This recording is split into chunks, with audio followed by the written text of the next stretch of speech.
You're listening to Radio Sputnik. Telling the untold.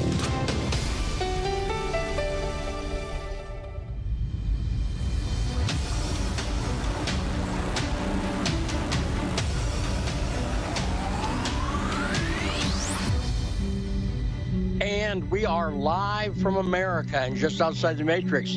It is time once again for a Friday edition. That means it's Frosty Friday of the best damn talk show in the world. I'm investigative journalist Lee Stranahan, and I'm joined by our special Friday guest co-host, Mark Frost, today on The Backstory. Now I'm going to ask our multifaceted engineer, Saul, is in fact Mark on? Yes, Mark is on. Then I'll say hi to him, because I'd feel dumb if I said hi, Mark, and there was just nothing but silence. But once again, hi, Mark. How you doing? Greetings. This is probably Mark Frost. I think it is. And by the way, it's great to have you. And Mark Frost, of course, entrepreneur, economist, educator, and prog rock drummer. And also my lucky charm, my rabbit's foot, because I'd ordered some drums a couple weeks ago, some cymbals that are beautiful, and a new floor tom that is pretty damn cool looking too. It's a cyberpunk floor tom, which doesn't make any sense till you see it.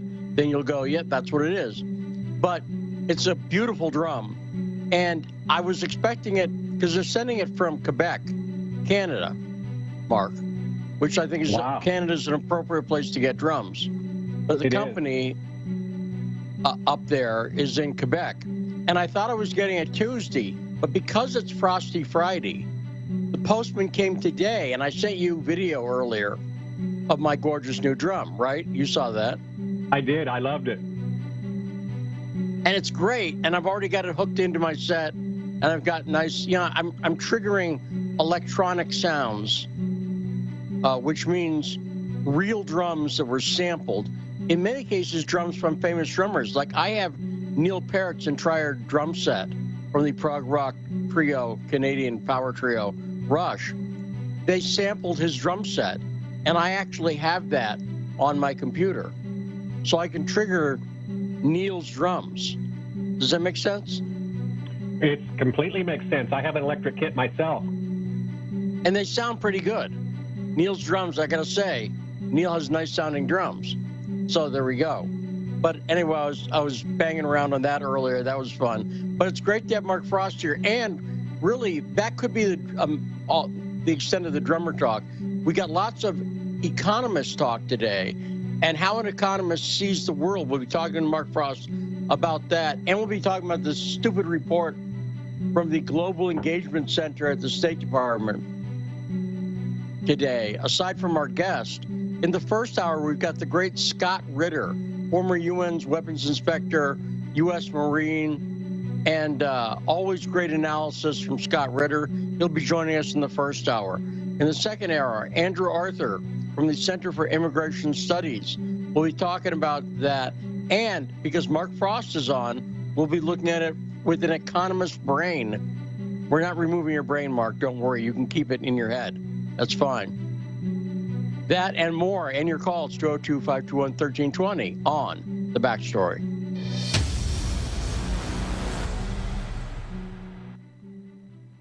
Now, before we start to get into some of these topics, I brought up an economist's brain.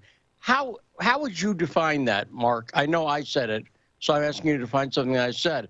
But you and I have been talking about this off the air a little bit. The economics perspective on any topic, name it. Because you can take an economics perspective on let's say, on dating, right? Yes. I'm not saying that that's probably not going to impress the ladies if you bring an economics perspective to dating. It actually does, Lee, because they get it. The ladies really do understand, because let's define economics really simply. It's the study of opportunity cost. What are you willing to give up to get something else? Well, let's take drums. what are the economics of becoming a good drummer? Well, to the extent you practice drums, the opportunity cost is you're not doing other things like making money, building a career, raising a family. You're very selfishly trying to become good at something. And so that's why economics is often called the science of tragic choices, because every choice we make, there's a corresponding choice we could have made, the next best choice, so to speak, and that is applicable in pretty much every, not pretty much, literally every aspect in life. Now, one of the areas we're going to talk about this for sure is with COVID-19, but I want to ease into that. We'll probably do that next hour, and I may do a couple of glancing blows because there is new news on COVID-19, for instance, and one of the new pieces of news, it's just the Sputnik 5 vaccine, or Sputnik V, or whatever the hell it is, the Sputnik vaccine from Russia that they developed. Turns out this is not Russian disinformation. Reuters, the people who do the fact-checking for Twitter, not that that makes it not disinformation, but it's not Russian disinformation. Reuters has no bias towards Russia. They pointed out that other medical groups have found that when it comes to the Omicron variant, the Russian Sputnik vaccine is twice as effective as the Pfizer vaccine in preventing it. Now, I mention this now because A, it's in the headlines, and B, this report came out yesterday that we will talk about a little bit this hour, Mark, from the U.S. State Department's Global Engagement Center, the GEC, and it's a GEC special report called Kremlin-Funded Media, RT and Sputnik's Role in Russia's Disinformation and Propaganda Ecosystem. And by the way, this came out right around the time our show ended yesterday, but that's not what's significant because I'm not mentioned anywhere in here, Mark, and I'm a little hurt. But yeah, I would be offended. But I'll tell you what's the timing that's interesting. It's not that it came at the end of my show, because I don't even think this is aimed at RT and Sputnik per se.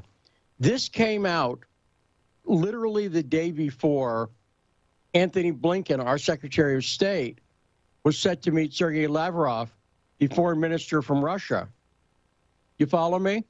So sure.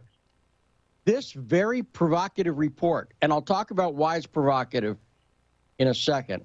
In a sense, this has nothing to do with RT and Sputnik, even though that's what it's called.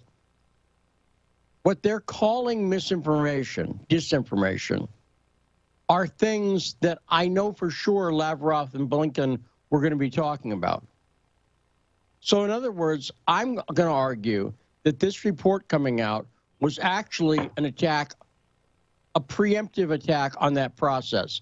Because one of the things they say over and over, and I'll talk about it, they bring this up about 3 times in the report, that it is disinformation to say that there is Nazi involvement in Ukraine.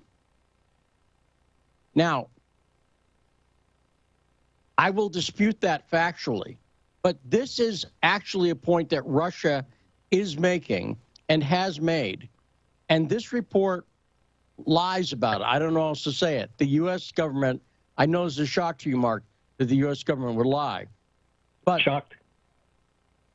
I want the U.S. State Department, the Global Engagement Center, to defend on the record their contentions in this report about no involvement, no Nazi, neo-Nazi. But Ukraine doesn't just have neo-Nazi involvement. They've got OG Nazi involvement. And I'll talk about that in a second. But obviously, the contention that there's neo-Nazi involvement in Ukraine has to come from a foreign disinformation agent, right, Mark? You can't just figure that out. It's got to come from foreign disinformation, right? That's certainly a good theory. Okay, well, let's test that theory, shall we? I'm going to play some foreign disinformation that was not called out. Here's a report from 2014, and you'll hear it's freaking foreigners making this report. And they're saying that there are neo-Nazis in Ukraine. Saul, let's play that clip. And Mark, see if you can tell the foreign disinformation on this subject. And by the way, you're not going to hear a heavy Russian accent. Let's see if your accent detecting abilities are up to speed. By the way, here's a hint for you. Neil Peart, the late drummer from Rush, once lived in the city and sold souvenirs. So you may already know what the city. Do you know what I'm talking about? I'm not sure. Okay, before he joined Rush, taking over from John Rutsey, who's the drummer on the first album. Yeah. Neil had moved to a foreign land, as he writes about. Yes. In Fly By Night, he'd moved to a foreign country, and he sold souvenirs there. Imagine having bought souvenirs in a foreign land from Neil Peart, when he was like 19 or something. That would have been a pretty good story. That would have been better than Souvenir. But let's hear this report about Nazis in Ukraine from 2014. Hit it, Saul. But the most organised and perhaps the most effective were a small number of far-right groups.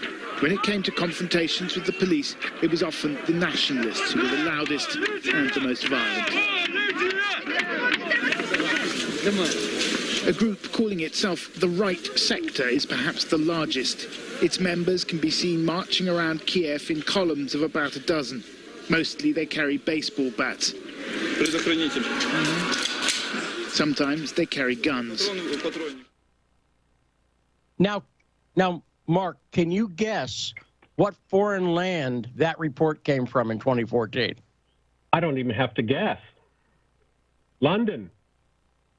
Exactly right. That's the BBC. That's a show on the BBC in 2014. And it was pointing out this group, Right Sector, walking around with baseball bats and guns. And later in that same report that anyone can go and find up on YouTube, just type in Nazis Ukraine. And this is what's denied by the U.S. They're saying the claim that there were neo-Nazis in Ukraine around this time is Russian disinformation. Well, apparently it's also British disinformation, except it's not disinformation. It's clearly the case that that's what was happening. And later in this report, they interview a guy from these groups, and he says, if these people don't look like us, and they said, well, what do you mean look like us? And he says, you know, Jews, Russians. That's what he says.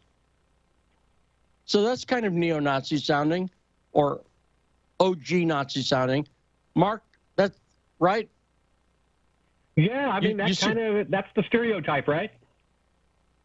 Yes, and the guy was living up to it, and he was saying they need to get out of Ukraine, make Ukraine for the Ukrainians. And we've talked about this many times, but I want to point out the U.S. State Department is lying in this report and claiming that there's no neo-Nazis or no neo-Nazi influence.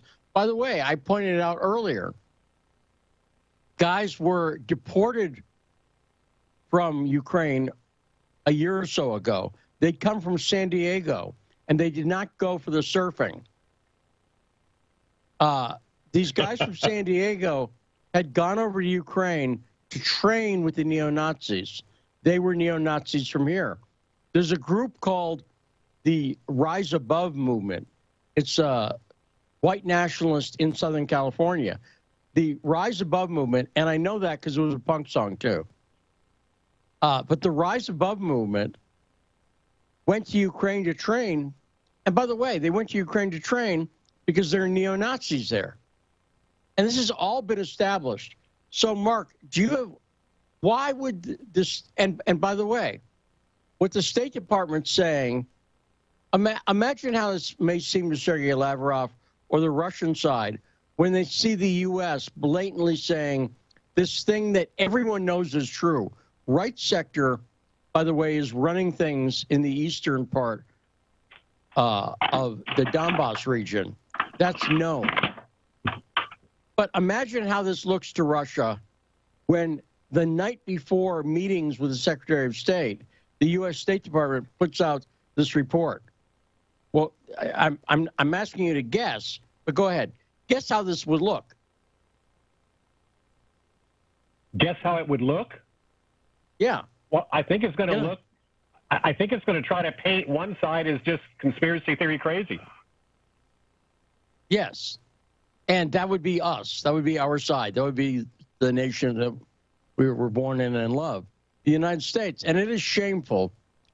And it's weird. Now, they do make an argument, and you're a good analyst, but they say, basically, in this report from the GEC, which anyone can go and read, they said, Ukraine, basically, they say they can't be Nazi. After all, their president and prime minister are both Jewish. Right? Yeah, the classic excuse.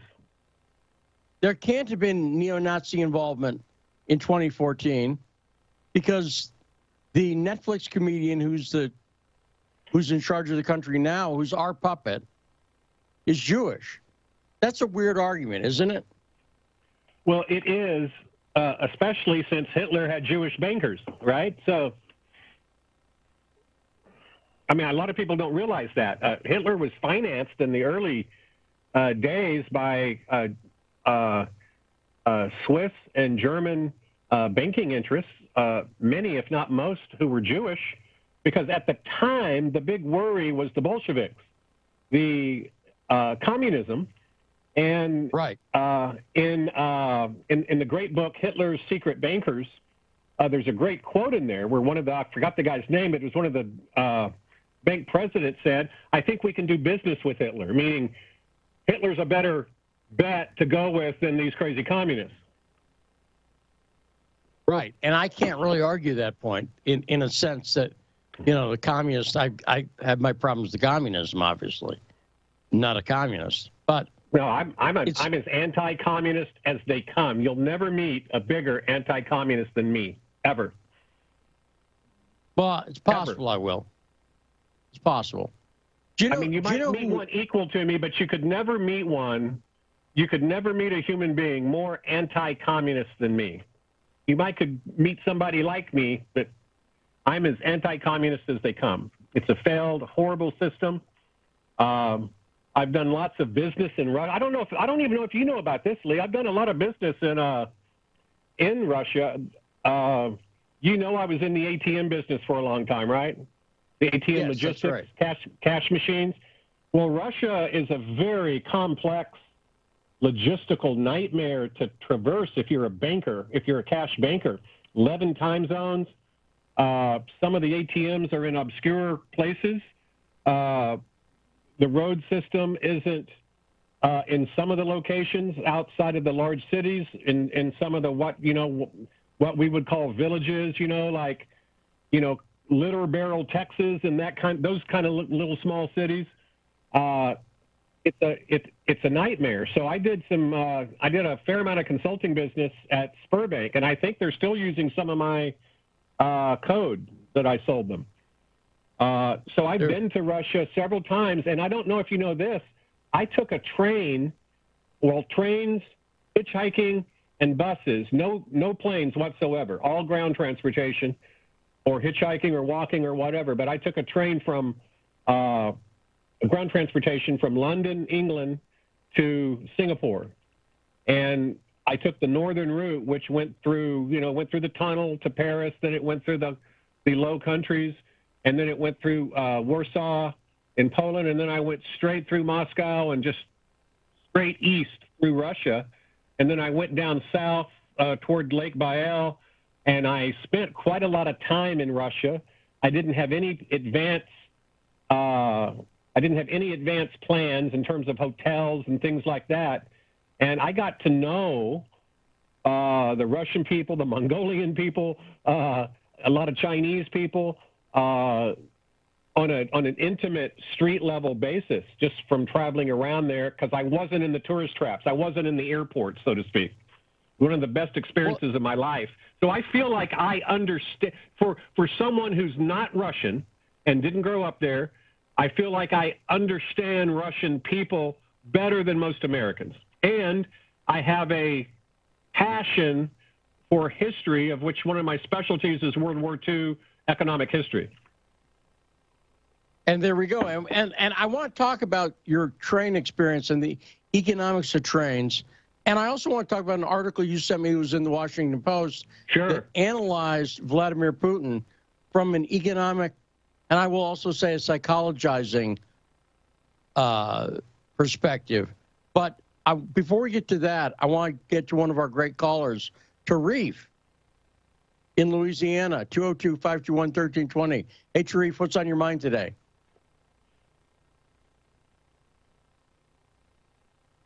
Tarif, you're on with Lee and Mark Frost. I can't hear anything. Saul, is he there? He dropped off. Okay. So Tarif mysteriously vanished, Mark. But I'm sure he'll be okay. Let's talk about this article you sent me the other day. It was in the Washington Post. Now, the guy was looking at it using game theory. Explain what game theory is. It's not how to win at Dungeons and Dragons, right? Explain. Well, it can be used for that, but yes, sure. In a nutshell, it involves oligopolistic choices made by a few members, and it recognizes that whatever market we're in, and the market doesn't necessarily mean selling goods and services. It means when we're making a decision, we have to anticipate what the decision of the other person is before we make that decision. So the classic one is Coke and Pepsi, right? So Coke advertises. Well, what should Pepsi do given the conditional probability that Coke advertises? Well, Pepsi thinks Coke is going to advertise, so the answer is, if you look at the game matrix, Pepsi will advertise. Why? Because if they don't advertise, Coke's advertising makes them lose market share, and Coke gains market share. If Coke doesn't advertise, it would be smart for Pepsi not to advertise too, and you have a wash. However, if Coke doesn't advertise, Pepsi gets a chance to gain market share by advertising without Coke suspecting it. So what we have is what's called a Nash Equilibrium. That is a natural solution where each side in a competitive situation chooses to advertise, because failure to advertise results in a devastating loss of market share. So that's why Coke and Pepsi to this day always advertise, because they recognize if they don't advertise, the other guy will. So that's the kind of the classic game theoretic model. And it's applicable in war. In fact, the entire thermonuclear war games are built on game theory. The entire concept of nuclear war is you can only win a nuclear war if you get a first strike capability against your enemy. Well, so let's say somebody accidentally detonates. Let's say we have a rogue general and he launches a tactical nuke on Russia. Well, Russia might be real smart and say, well, they didn't mean to do it, but we're going to have people on our side saying, wait just a minute, we've reached a Nash Equilibrium. We're going to need to let the rest of our missiles go because Russia expects us to let the rest of our missiles go. And that's the dark side of game theory. So you have the kind of the economic part of it, and then you have game theory and all sorts of things. Divorce lawyers use it when they're planning out divorce strategies. You know, what do you do if he accuses her of this, and what should she do if she et cetera, et cetera. And it's a mathematical tool that allows us to look at conditional probabilities given the condition that an opponent does a particular thing. Yes. Now, great explanation, and we'll talk more about it in a second. But we found Tarif. We sent out a search party, Tarif. and Tarif is back. Hey, Tarif, what's on your mind today? I have 3 comments. Thank you for taking my call, gentlemen. Good to hear you from you again, Mr. Frost. Thank you, sir. First, I'd like to say free Julian Assange, free Derringer, and hashtag no more. The first comment is this. The people that pay the SBA loans, like me, and student loans, Mr. Biden, if you're listening, you need to push that back because the inflation is hurting people out here with the price of food and the price of fuel is going to go up in the next 2 or 3 weeks. So please push the loans back to help us out. But Tarif, don't worry, because you can fill up on some of those yummy voting rights. Having a nice heaping helping of voting rights, a little marinara sauce on top. You'll be fine. Don't worry about it. Keep going, Tarif. My second comment is dealing with the Julian Assange case. Instead of Mars WikiLeaks tweeting out something early today saying that they're going to judges is going to make the decision Monday on the 24th whether or not to hear the case for the Supreme Court or not. And if they refuse it, then it goes down to Patel, and Patel sign a paperwork. Then they ship Julian Assange here. So let's hope and pray everything work out. If not, we got to put pressure on the U.S. and U.K. to release Julian Assange. And my last comment, I was listening to an analyst dealing with military analyst, and he was basically saying that if Ukraine, U.S. will act stupid in that region of the world in Ukraine, basically Russia would basically destroy the Ukrainian military, and they would implement their own regime change, and the people that will take power in Ukraine would be basically neutral or pro-Russian in the Ukraine, because you got neutral people in pro-Russians that live in western part of Ukraine too.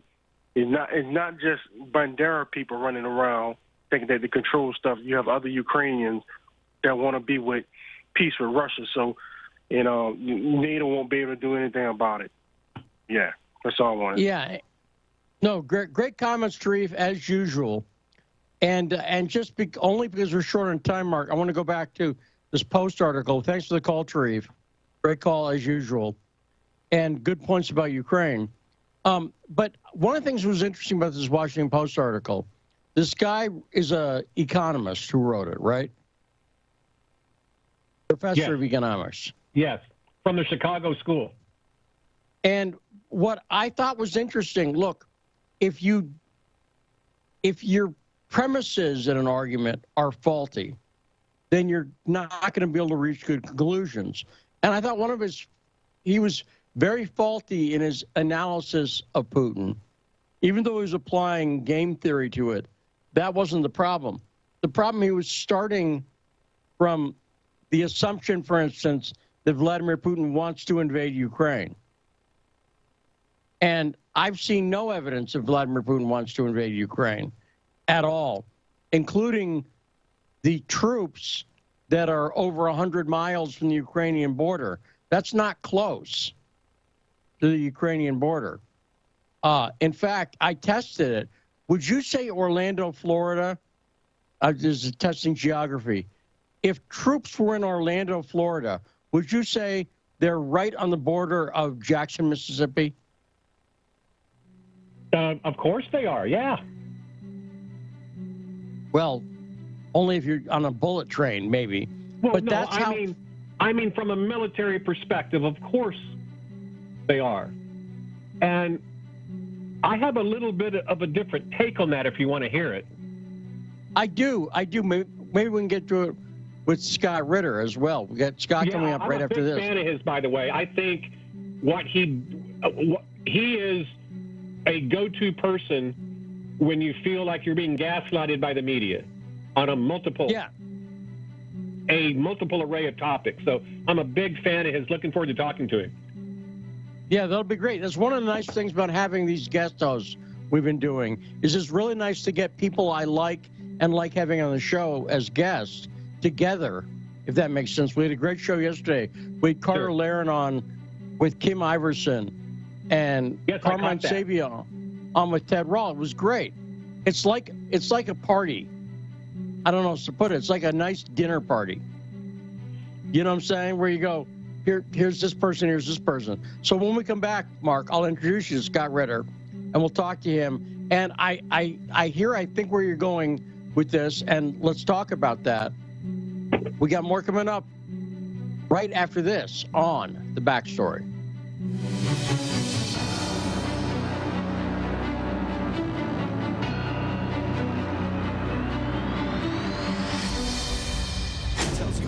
Want to talk? Get in touch with us at radio@sputniknews.com. So, Sean, what do you want to talk about today? Well, Bob, that's easy. I want to talk about the need to stop the development of self-driving cars. Again, Sean, you're driving me nuts. I think the self-driving car thing's already out of the gate. No.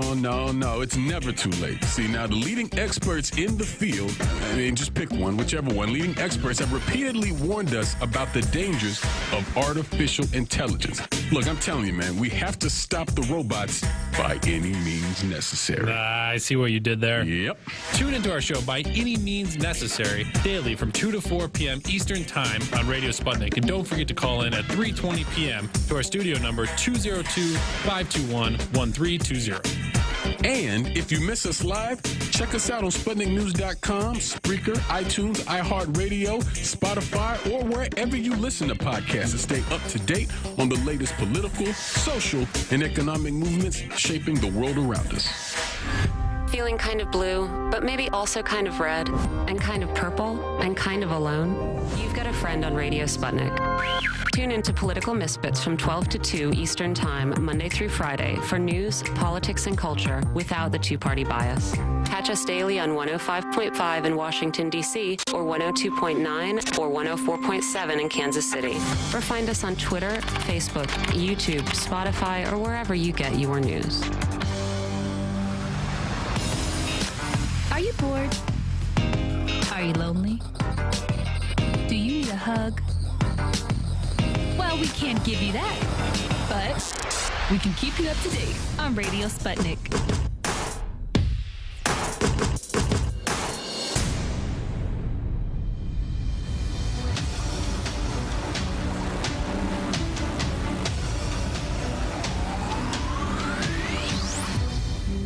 And we are back, 105.5 FM, AM 1390. Listen to the best damn talk show in the world. I'm Lee Stranahan. Honored to have a great guest and a great guest co-host today. It's Frosty Friday. Mark Frost, educator, entrepreneur, and prog rock drummer, is joining us as the guest host all show today. And joining us on the line right now is the great Scott Ritter, former UN weapons inspector, U.S. Marine, so he knows a thing or two about military stuff. Hey, Scott, how you doing? Scott, Mark, Scott. Hello, Mark. How are you doing? Really good. Great to meet you. I'm a big fan. Well, thank you very much. So let me set this up, Scott. And Mark, I'm going to try to sum up where I think you were going. So if I'm wrong, correct me.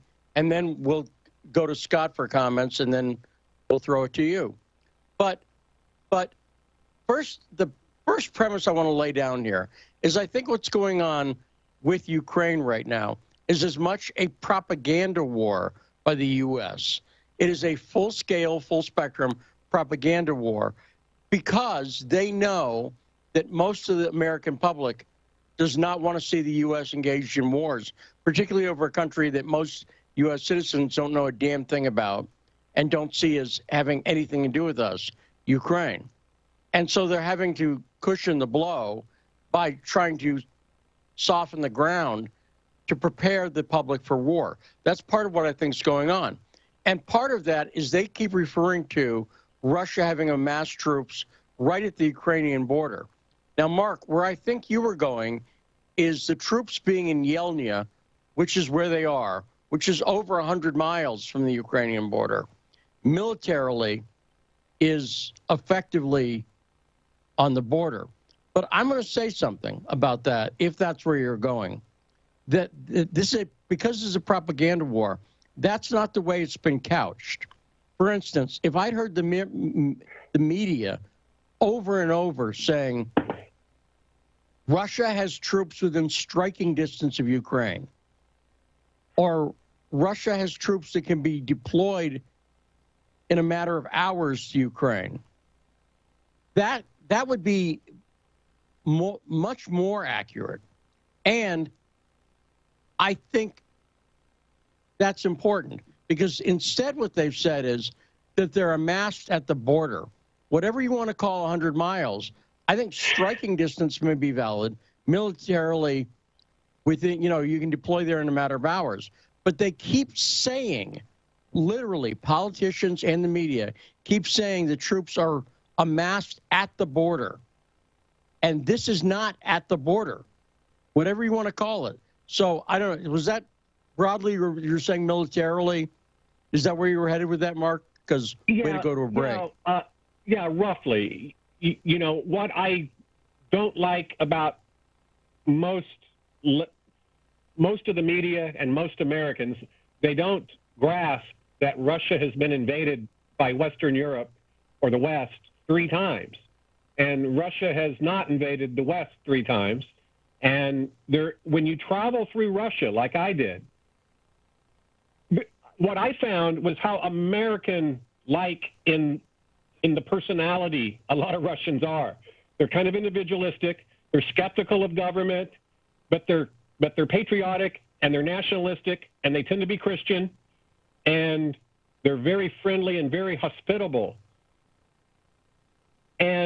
But they have this collective memory of being invaded by Western countries, and it's in their psyche, it's in their zeitgeist, and it's something that we should remember. I mean, we've had missiles in Turkey off and on for years. Scott can talk about that, but from a game theoretic perspective, like we were talking about earlier, we've had quote-unquote troops at the gates of various aspects of Russia and back during the Soviet Union, and just like they did, and it's part of the gamesmanship. So I understand why they're amassing troops near the border. There's a political objective here that they want to achieve. My goal as an economist is I'm still waiting for the peace dividend. I was promised in 1990 that we were going to have a peace dividend, and I'm still waiting for it, and we never got it. And part of that reason is our own fault. That's kind of where I'm coming from. Okay, Scott Ritter, there's a buffet of ideas in there between the stuff Mark said and I said for you to pick and choose from and comment on. Go ahead, Scott. Well, I'll just start by saying that no military force in the modern age is going to amass troops at a border. Stupid. Absolutely. Go back to the Cold War, and we took a look at, how Russia or then the Soviet Union prepared for the potential of military conflict with NATO. And, this was something that could have happened at the drop of a dime. I mean, it's that quick. So they go from the go. So their forces were deployed the way they would be if an offensive was to start. And so you have, certain troops at the border, but your first echelon of assault troops are going to be 100 miles back. Your second echelon are going to be 250 miles back. Because once you start moving, so the last thing you want is a traffic jam. So if all your troops at the border and you say, okay, go, road. They're just sitting there now jammed, air power, artillery takes them out. It's a nightmare. The Russian troops are deployed right now in a way that facilitates the rapid destruction and annihilation of the Ukrainian military. The initial Russian forces at the border, will be reinforced with artillery rapidly, and that artillery will destroy whatever's on the front, and then there will be initial assault units that will bust open the front line. The units that are in Yelna will now get on the road and start moving, and they will move to assembly areas, and then they'll flood across, and it's all she wrote. So the people that talk about what's going on right now at the border, this is for political consumption. This is for domestic political consumption. It has nothing to do with military reality, that's just the way it is. Now, Russia, because they've deployed their troops this way, it doesn't mean they're going to attack, but it means they can. And if they make the decision to do so, it'll be instantaneous, and it's all she wrote. And one of the things that bothers me, that shows me this is more than just a training exercise, is that Russia has mobilized and forward deployed the First Guards Tank Army, which is their elite offensive strike force. First Guards Tank Army dates back to the Cold War. It used to be stationed in East Germany and was one of the follow-on echelons that would, whose job it was to reach NATO lines, penetrate deep into West Germany, destroying all NATO forces it encountered. Russia resolved that when the Cold War went away. They said, we no longer need to be prepared to fight a land war in Europe because, peace is breaking out all over. NATO promised us they wouldn't move an inch eastward. Everything's good. Well, in 2016, when it became clear that the United States and NATO had lied, Russia reformed this unit, plus the 20th Guards Combined Arms Army, another elite deep strike offensive unit. Both of those have been mobilized and have been deployed in a manner that is conducive to their immediate injection into Ukraine, so to speak. But they're not going to be on the border. They're going to be 100, 200, 300 miles back because that's what you do when you're carrying out deep offensive strike operations. Everything is echeloned. It flows in on predefined lines of communication that you ensure don't get caught up in traffic jams. Okay, Mark, do you have a question for Scott to follow up? I remember distinctly back when I took an international political economy class, we did a game theory exercise, and the professor said that the United States policy in the Cold War was always Russia's policy was always, we'll be the last to use nuclear weapons. And the United States' policy is, well, thank you very much, we'll be the first. And it just has to do with Russia already had the army there in the continent, and the only way that we could stop a Soviet onslaught into Germany and Eastern Europe would be with nuclear weapons. Is that correct, Scott?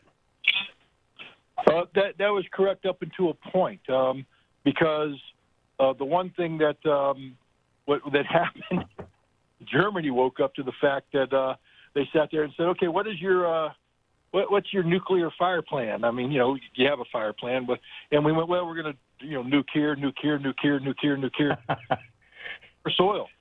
And that's what we got to do. Germany went, "No, drop dead. We're going forward." And that's when Germany upended NATO because the United States wanted to play the game of surrender territory for time, so that Reforger could kick in. We could fly in 200,000 troops and launch a counterattack. The Germans said, "Nope, forward defense. We're not giving up a square inch of German territory willingly," because the Germans knew the second you withdrew, we're going to nuke German territory. That's it. I mean, that's all she wrote. And we said, no, we'll develop these neutron bombs. They're friendly. They'll only hundreds of years. And the Germans went, no, we're not doing that either. They forced the United States to come up with a new doctrine. And by 1988, we actually had not only the doctrine, but we had re-equipped and retrained our military so that we could stand toe-to-toe with the Soviets and fight a non-nuclear conflict and prevail. But that costs a lot of money. It requires a lot of troops and a lot of technology, a lot of training. None of that exists today. We spent 20 years in the Middle East destroying our military. Right now we're very good at kicking in doors, killing goat herders and civilians. But what we're not good at is fighting large-scale ground warfare in Europe. We can't do combined arms operations anymore. We can't fight in echelons larger than division size. God forbid we have to put 3 divisions online and fight as a corps. And let's make it even worse when we have to fight with a German corps to our left and a Belgian corps to our right. The Belgians can't get a corps up anymore, so we'll call it a combined Belgian-Netherlands corps. We don't train like that anymore. We used to do that all the time. There used to be, that a German division fought like an American division, and there was no difference. That doesn't exist today. So the bottom line is, we don't have any conventional military power in Europe worthy of the name, and we're in a very dangerous situation because the only thing we do have is nuclear weapons. Now, I don't see the Russians, breaking through Poland, threatening Berlin, and et cetera, but so I'm not afraid of that kind of nuclear war. But the bottom line is if there was a shootout between NATO and Russia in the Baltics and in eastern Poland, I'll put all my money on who's going to win that fight. It ain't going to be the United States and NATO. Now, let me talk about that. And by the way, Germany, watch out, that foreign minister, she's from the Green Party, and you know, I don't believe the Green. You know, I'll put it like this: whenever I see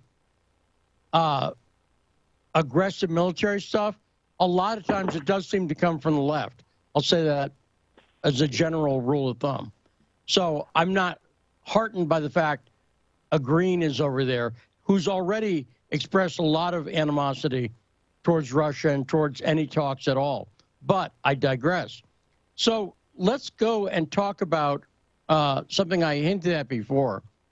The propaganda aspect of this, I think, is a big one.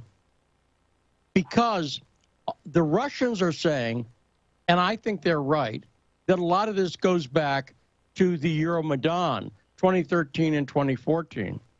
And in the Maidan, let me ask you this, Scott. What happened was, clearly, there was a democratically elected government. Viktor Yanukovych was elected, and that election was certified by European authorities who said, yes, this is a legit election. Then we, along with George Soros NGOs over there, through his International Renaissance Foundation, overthrew the government. And that overthrown government, Petro Poroshenko's government, became the least popular government in the world. When a government gets overthrown like that, our nations, what are other countries? In other words, are they obliged to recognize Petro Poroshenko at that point? Not as a matter of practicality, just the way international relations work. Because it seems to me that was a coup, right? So there was a coup in Ukraine that got rid of the democratically elected guy. Internationally, is there an obligation to then recognize the winner of the coup, even if they're backed by the U.S.? Is there an obligation international to recognize that? Scott, you know a thing or two about international stuff, so. No, there is. First of all, there is no obligation to recognize any state, especially one that a government that's formed, on a foundation of illegality. Because let there be no doubt, what occurred in Maidan in January, February 2014 was a wanton violation of international law. But the United States wasn't acting in a vacuum. The United States was acting in concert with the European Union and others, and so. And what occurred wasn't so much a dissolution of the government, but the removal of the president. The Ukrainian parliament still existed. The legislative body still existed. Its constitution still existed. The various instruments of state still existed. So it's not like Ukraine disappeared. It just the leader was removed in an unconstitutional manner, but the leader did vacate office and was replaced, and the way he was replaced was certified by the Ukrainian parliament. And so from an international perspective, for instance, the Ukrainian ambassador to the United Nations, it's not like the dissolution of the Soviet Union, and suddenly the Soviet ambassador is looking out there saying, well, there is no Soviet Union anymore. We got an issue here. I have to wait for Russia to reappoint me. Nobody had to reappoint the Ukrainian ambassador. So, this was not a controversial decision in terms of the international community, in terms of continuing to recognize Ukraine as a sovereign state and the Ukrainian government as the legitimate government, even though its president was controversial. The Ukrainian parliament certified, the results, and so the international community went along with that. It's funny though how we, the double standard, because Maduro gets elected in Venezuela on a regular basis by democratic process, and we say he's an illegitimate government, et cetera, et cetera. I just think that we have definite double standards, and Ukraine's a difficult situation. It's Well, Scott, let me just stop you only for 1 second, because you actually raised a point. It made me think of something about January 6th. I don't think you meant to bring this up at all, but, you point out something I haven't heard anyone point out about January 6th. Even if you think what was going on was an insurrection, it was a very limited one, because, as you point out, there was no attempt to overthrow the Constitution per se, or to get the senators or congressmen overturned. It was only about the presidency. And you raised that point about what happened in Ukraine, and I haven't heard anybody say that really it also shows that whatever happened on January 6th, if it was an insurrection, it was such a limited one. Would you agree with that broadly, that even if you grant some of the premises, there was no indication that it was anything except about who's sitting in, the big chair at 1600 Pennsylvania? Well, I mean, the problem with that is that if this was the insurrection that they say it was, you turn on CNN, it was an insurrection.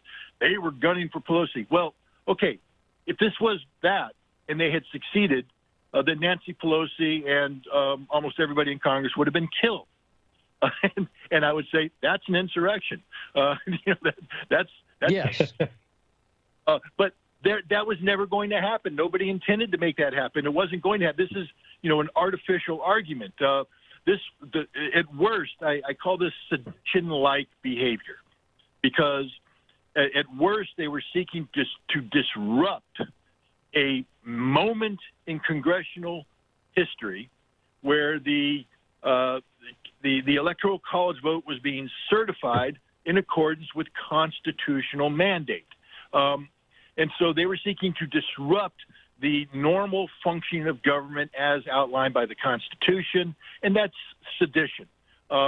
They sought to disrupt it by surrounding the Capitol and drowning out the proceedings with their cheers. But then it got out of control. Emotions were high. It turned into a riot, and the riot turned into the occupation. And they did disrupt the working of Congress. But, I mean, come on, man. Once they got in, for the most part, these guys were just wandering the halls. That's not an insurrection. Insurrection is strike teams going in. That cop that shot Ashley Babbitt, if this had been an insurrection, he would have been killed instantly before he had a chance to shoot. This is just stupidity to call it an insurrection. I disagree with everything that happened on January 6th. I vehemently and violently disagree with it. I wish it hadn't happened. It's an embarrassment to the United States that the state of domestic political affairs has come to the point where crowds feel that they have to rush the Capitol in order to get their voices heard, et cetera, et cetera. It was sedition-like. And I think now for the first time we have the Justice Department charging people with sedition. But notice that sedition is not an insurrection. It's the disruption through violence of constitutional processes. But an insurrection is a violent overthrow of the government. The Maidan was an insurrection insofar as the parliament had been taken over by and intimidated by these radical neo-Nazi types from Western Ukraine. But so even though the parliament wasn't dissolved, it was an insurrection from below, so to speak, that the parliament had gone along with these measures. Although Scott, in fairness, I just want to say, in fairness, to provide some rational balance here, that QAnon shaman guy did have a very big hat that some might consider scary. So, we have to factor that in. Mark, we're almost out of time, but I'm going to throw it to you for the last question for Scott Ritter. Go ahead, Mark Frost. I just wanted to say that I agree with Scott 100%. In political economy, there are great classic books on how to do an insurrection, how to do a coup d'etat. And if this was anything like that, it's the dumbest, most stupidest one that's ever occurred in human history. They broke every rule of how to take over a government. So I agree with what Scott said. It got out of hand. It's shameful. Stupid it happened, but it's far from this conspiratorial insurrection that some in the media want to make it out to be. But you guys will both grant that that was a pretty big hat, right? It was, and my sister loves that guy, by the way. So shout out to my sister. There we go. She's probably also a big Jamiroquai fan. But hey, Scott, fantastic appearance as usual. Anything you want to say in the last minute or so before we cut away to the top of the hour break? I will just leave you with this. I am not optimistic about a peaceful outcome here between Russia and the United States. The United States is not taking the Russians seriously. We failed to deliver our written response on time. Instead, we reiterated the insults, about serious consequences. Hey, Russia knows this. Russia wouldn't be doing this if they weren't aware of all the consequences. And I am very concerned that the United States is overplaying a very weak hand, that Ukraine might be emboldened by the $600 million infusion of lethal defense aid to think that maybe they can strike against Russia in Lugansk and Donbass. And when that happens, as I said, the Russians are deployed in a manner which is conducive to immediate, deep offensive military operations. And it will be the end of Ukraine. And it may be the end of NATO, not because Russia is going to destroy NATO, but I don't think NATO can survive the shock of what's about to happen to Ukraine. It will be one of the most devastating modern military conquests that we've seen. And it will be bad for everybody involved, including Russia and Putin. And Putin knows this. So he doesn't want to do this. But I don't think we're giving him any other option because we're not taking seriously Russia's concerns over the expansion of NATO eastward and our involvement in Ukraine. In fact, I would argue that we're clearly antagonizing them. And that's why I think this report that came out yesterday on RT and Sputnik and Scott, real quickly, do you know anything about this Global Engagement Center real quickly? Yeah, it was created in 2006 to take on ISIS, and it failed. But first of all, it's driven by congressional mandate, meaning that the Congress decided this has happened. So this is about domestic American politics. It's not about a legitimate expression of American statecraft, et cetera. This was created by American politicians to appease a domestic need to be seen that Russia is interfering with our democracy, that they have propaganda outfits, et cetera. It's a joke of an organization. It truly is not a serious organization. If you read what they wrote, I've read it several times today and laughed the entire time. It's a joke document put together by a joke mission center to answer a joke requirement by American politicians who, frankly speaking, are jokes. There we go. Scott Ritter, fantastic appearance as usual. And you got to do it with Frosty Friday's Mark Frost on the show. It was a great conversation. It's fun to sit back and listen to two very smart guys on stuff like this. When we come back, second hour, Andrew Arthur, another very smart guy talking about immigration at the bottom of the hour, and more with Mark Frost. And we'll start to get into COVID-19 stuff, because this report from the GEC actually talks about the disinformation on COVID-19 as well, Mark. Don't you worry, they got that covered as well. All that and more coming up on the best damn talk show in the world. I'm Lee Stranahan. This is The Backstory.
You're listening to Radio Sputnik.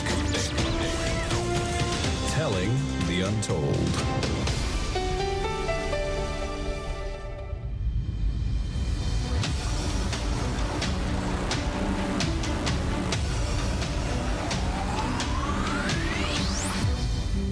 And we are back. It is time for the second hour, the last hour of the week of the best damn talk show in the world. I'm investigative reporter Lee Stranahan. We are joined by our guest host on Frosty Fridays, Mark Frost. You're listening to The Backstory.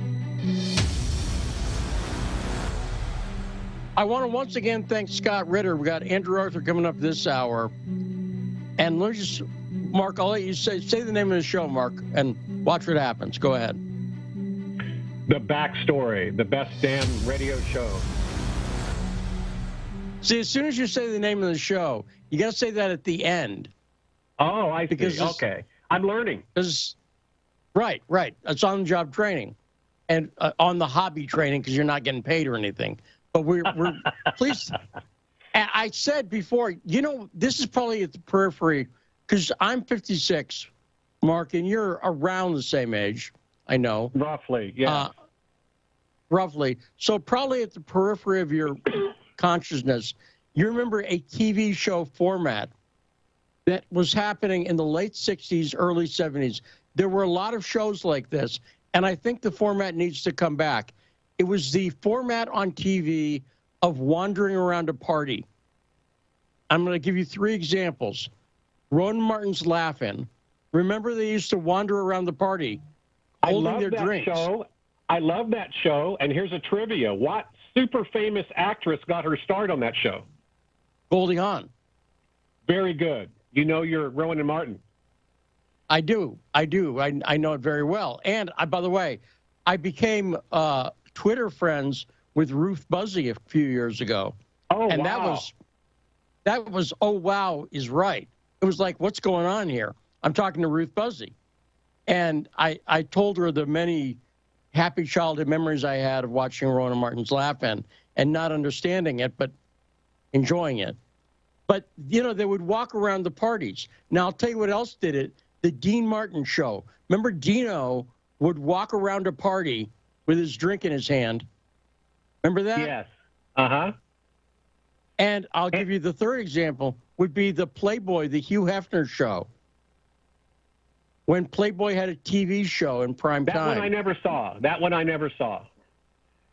I'll tell you what's a fantastic interview from that. Look up Hugh Hefner Grateful Dead sometimes. The Grateful Dead were on this Hugh Hefner Playboy TV show.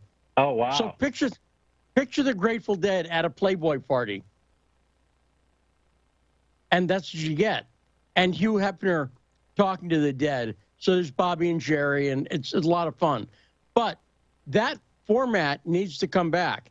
And I'll bet that format could take over because Joe Rogan's format right now is sitting in a chair and it's getting like 12 million listeners. Okay, fine. Imagine how much more fun it would be if Joe Rogan were walking around. He's got a bong or something because he's Joe Rogan.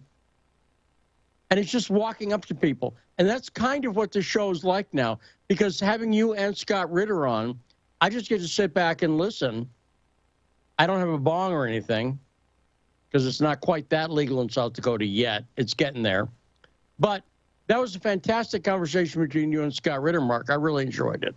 I enjoyed him too, and it made me feel less lonely because literally every concept he expressed is a concept that, and he did it better than I do because that's his level of expertise, but that is my own view on these things. So at parties and stuff, people ask you, well, what do you think about Ukraine? What do you think about this or that? And I'll go into this dissertation on the, political economic history and the game theory and all that kind of stuff. And he got it right off the bat. He definitely knows his stuff, and he understands why they're amassing along, if you will, or near that border. It's because they're the first duty of a government is to protect its people. If there was missiles in Cuba or if there was missiles in northern Mexico, we would want to respond.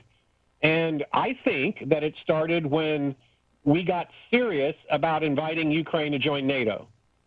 I can just see, having traveled all over Russia, I can see what people are saying. Because in the West, we're like, oh, don't worry about Germany.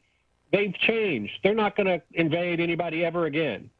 And when the Ukraine was invited to join NATO, I think that just the everyday Joe in Russia was thinking, here we go again. And it's a cultural divide that I don't think a lot of Americans understand and get. And so let me. Do you remember the Kerch Strait incident?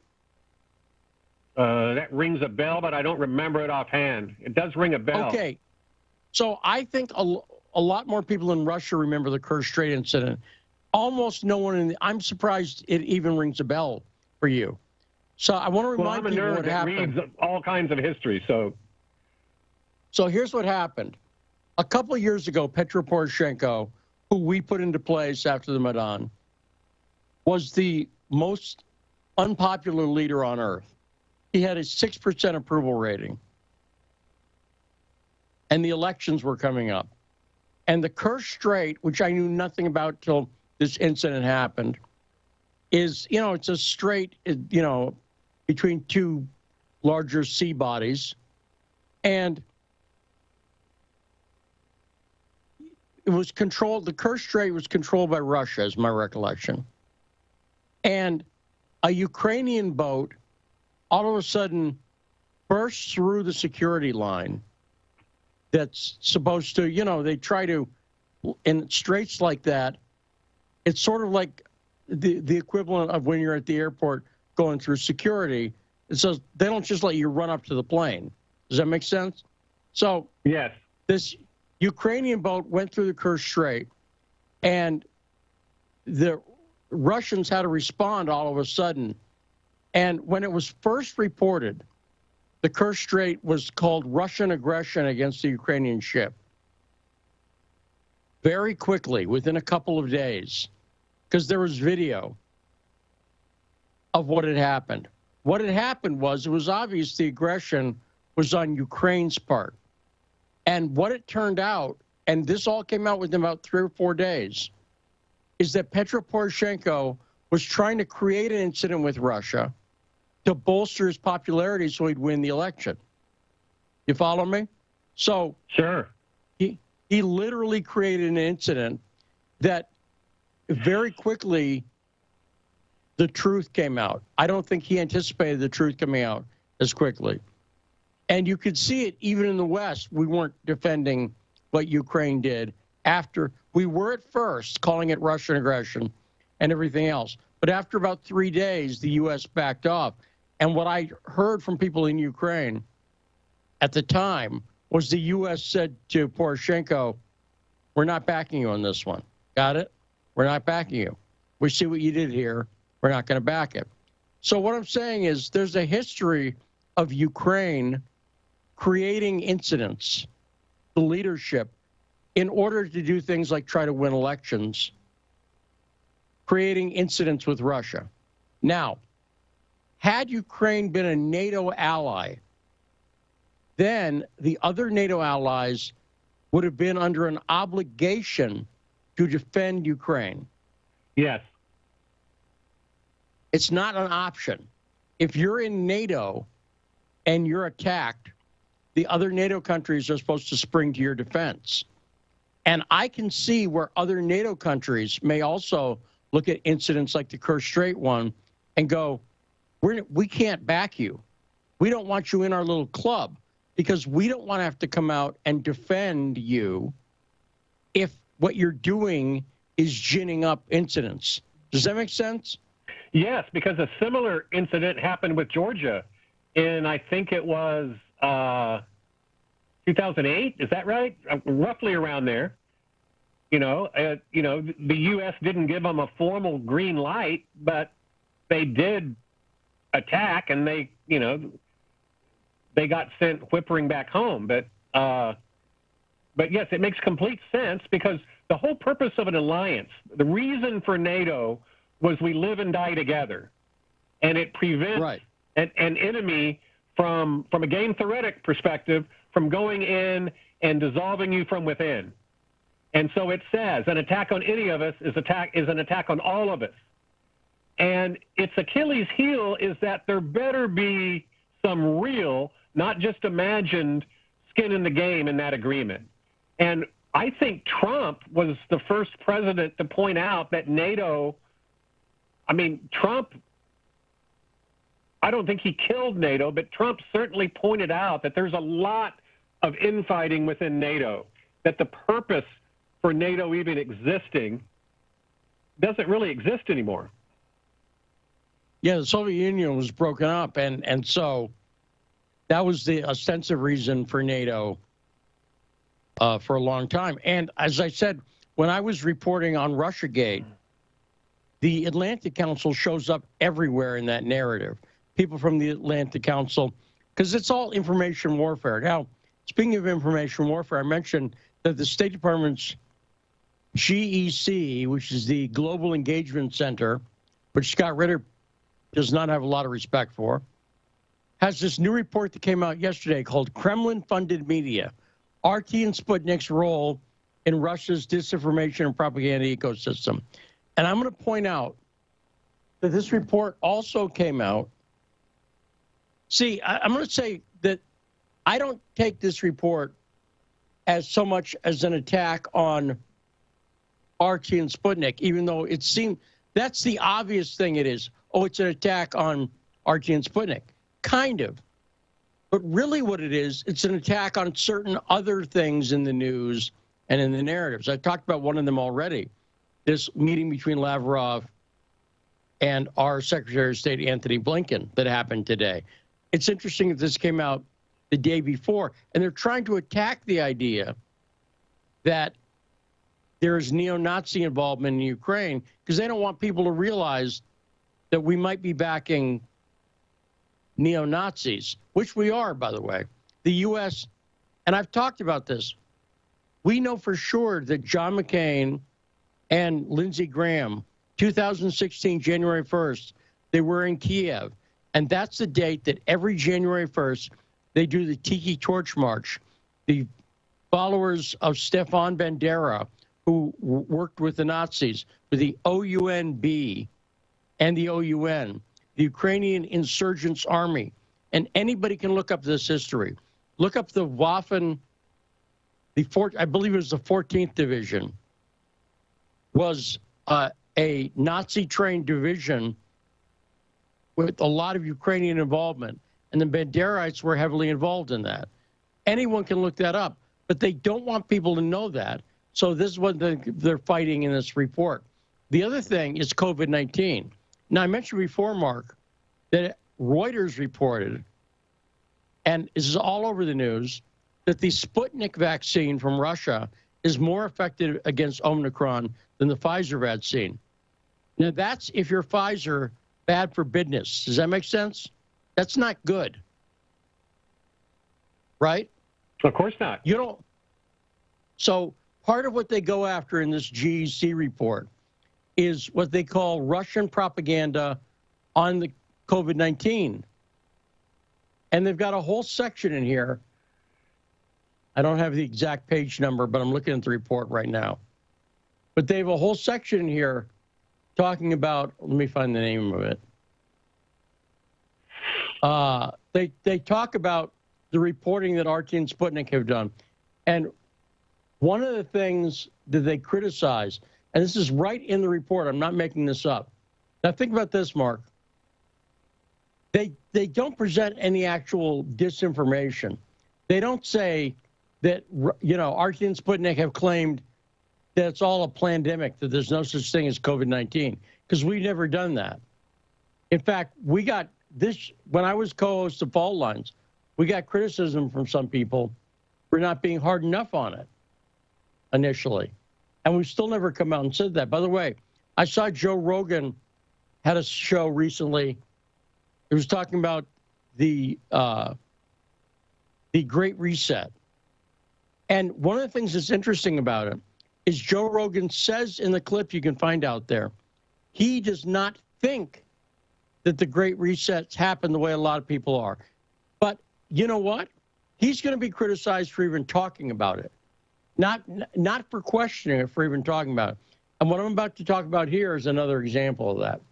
So they have a section in this report called RT and Sputnik's Role in Spreading COVID-19 Disinformation and Propaganda. Do you know one of the things we're criticized for at Sputnik and RT, Mark? Get this. Tell me if you think this is valid criticism. That we covered the protest in Europe against lockdowns and mandates. That we acknowledged their existence. That's absurd. We also covered the riots in 2020. We also covered lots of things. So it says here, I'm quoting, I'm reading this. RT has featured stories on alleged divisions among European allies during the pandemic and highlighted anti-COVID-19 protests against governments' measures in Germany, Italy, Austria, and the Netherlands as part of, quote, civil disobedience, close quote. So they're putting civil disobedience in scare quotes. Literally, they're criticizing us for covering the fact that protests happened. That's not disinformation. That's news, right? And I'll guarantee you, if I looked into it, every major media outlet gave some mention to the fact that some people were protesting in Germany, Italy, Austria, and the Netherlands. I guarantee you. But the fact that we gave some notice to this is called disinformation, Mark. What do you think about that? Well, I'm always my favorite economist. I like to quote Schumpeter, as you know, and he goes, "The first thing someone will do to support their ideal is to lie," and that's very true. And so I think the media has. I don't know that the media has ever been or even could be truly objective, but they used to try to balance themselves out. Like, I could not tell you whether Walter Cronkite was a Democrat or a Republican. I'm sure he was one or the two, but I don't know which one he was. You know, there wasn't Twitter back then, but if he was around today, I don't think he would be on Twitter being part of the news. And so I think what we've seen in this country is a breakdown of one of our most valuable institutions, and that's the press. And Schumpeter said that the real pacemakers of socialism aren't the Marxists and social agitators, but it's the malcontented journalists who undermine the foundations of its success. And so what they end up doing is they twist and often just blatantly lie about things. So the Trump dossier, for the Steele dossier, for instance, is an example. The entire Russia connection with the Trump campaign is nonsense. And so many people believed it and took it as law, and the media basically shadow banned everybody that had a contrarian opinion, even if they had some data and some facts behind their contrarian opinion. And that's what bothers me. I can say, I don't know. I'm not a journalist. I don't have any inside information on journalism, but I am a human being and I experience stuff. I've been on all of the major networks, all of the major television networks. I've been on lots of radio, and Sputnik is the only one where a producer hasn't got with me beforehand and filtered through what I'm going to say and what I'm not going to say. Not even once. Nobody's ever called 10 minutes before I'm on and say, okay, tell me what you're going to say. And then they're like, okay, maybe you want to say it this way instead of that way. It's been complete 100% total freedom from my perspective. Yeah, and mine too. You know, we had Carmine Sabia on as guest host yesterday. And Carmine had sent me a note. He's like, what can we say about Ukraine? And I said, just say whatever you want to about Ukraine. And I went out of my way yesterday to ask him if he had any comments or anything, because I don't know what he thinks. Nothing is forbidden. I'll put it like that. I'm just interested in an interesting conversation about it. I won't let people come on and lie, let's say.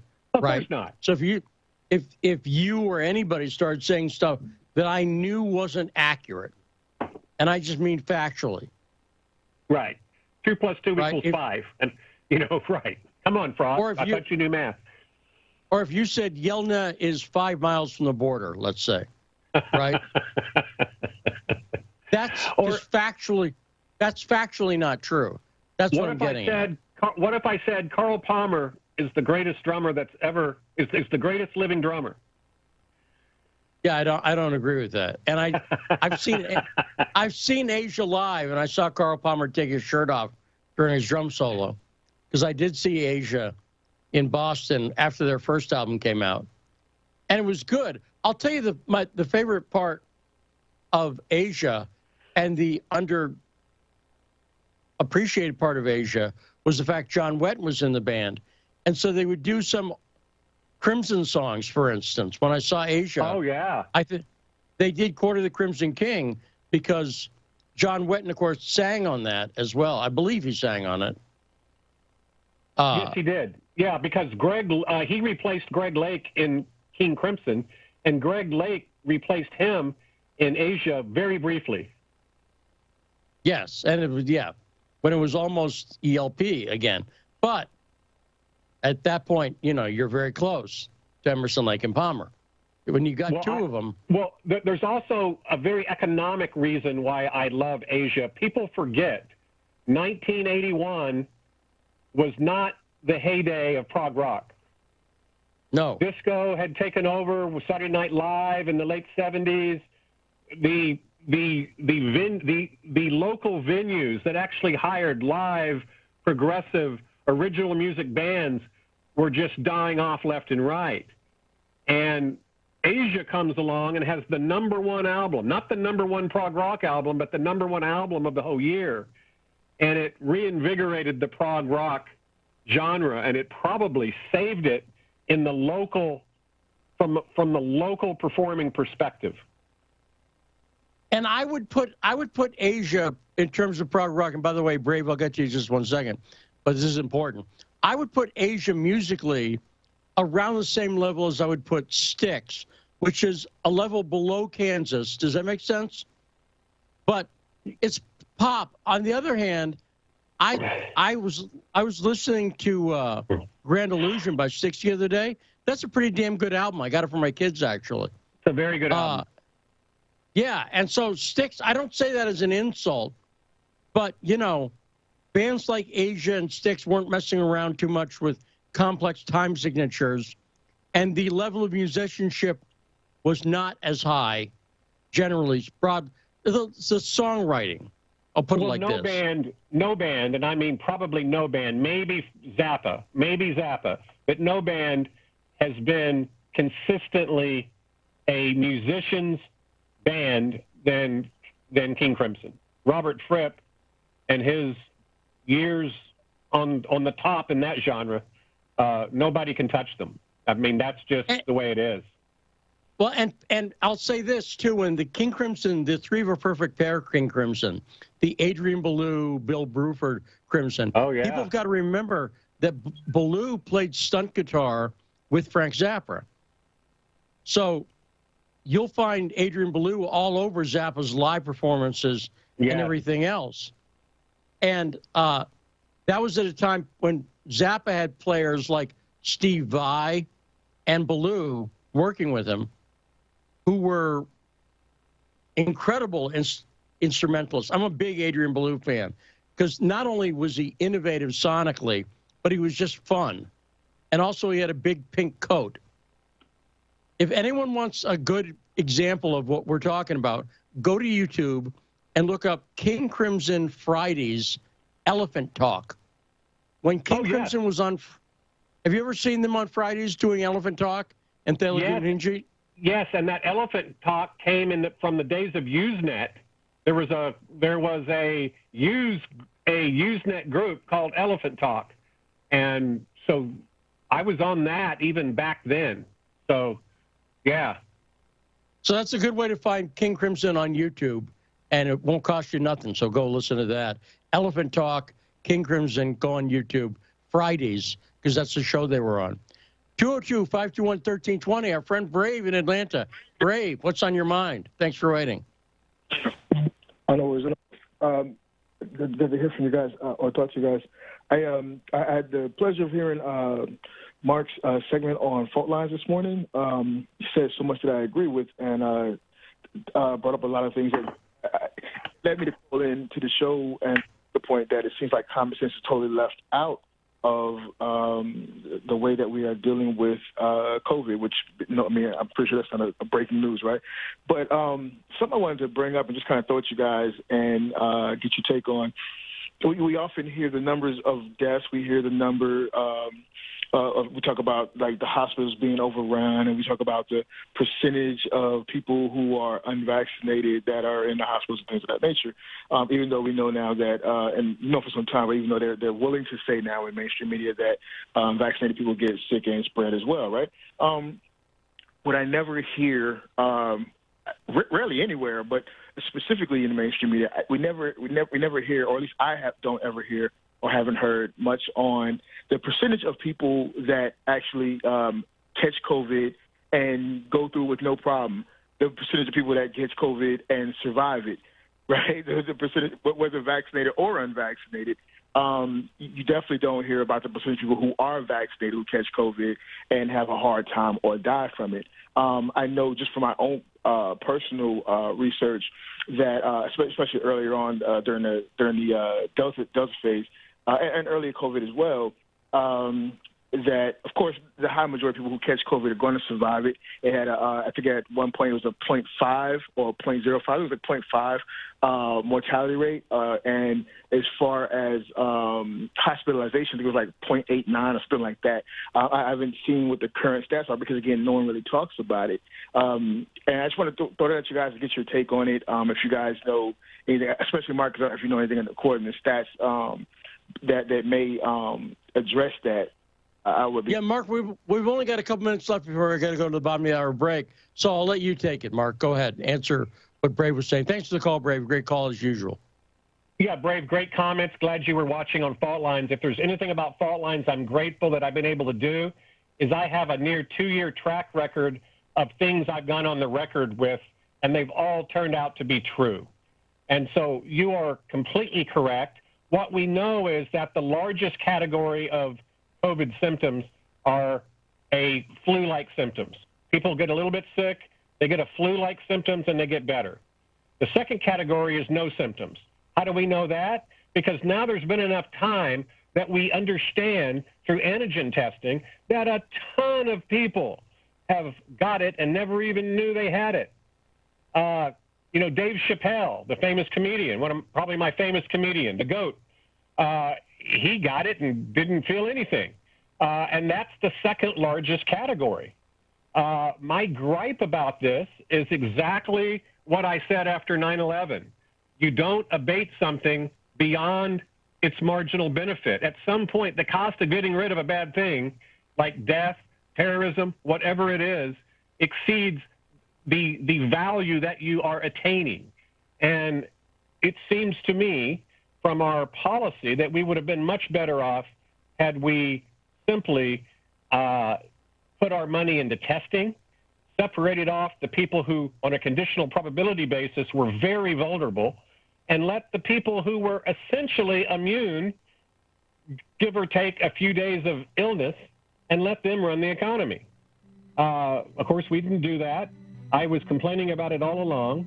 And in the course of, since 2 years ago, I've become an amateur epidemiologist. And everything I've said has been true, and it's been an overreaction, and I agree with Brave.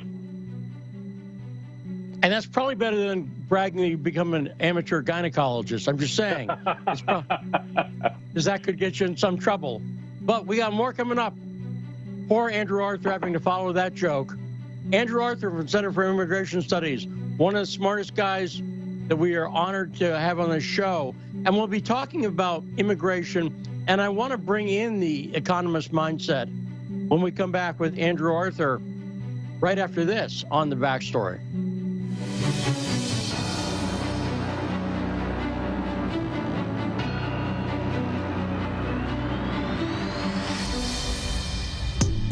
Stuck in traffic?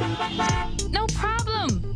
Stay informed. Stay tuned to Radio Radio Sputnik on 105.5 FM or 1390 AM in the Washington, D.C. area. Need more? Follow us on Facebook or check us out on SputnikNews.com. When the going gets tough, the powerful want propaganda. But we won't let them cancel the facts.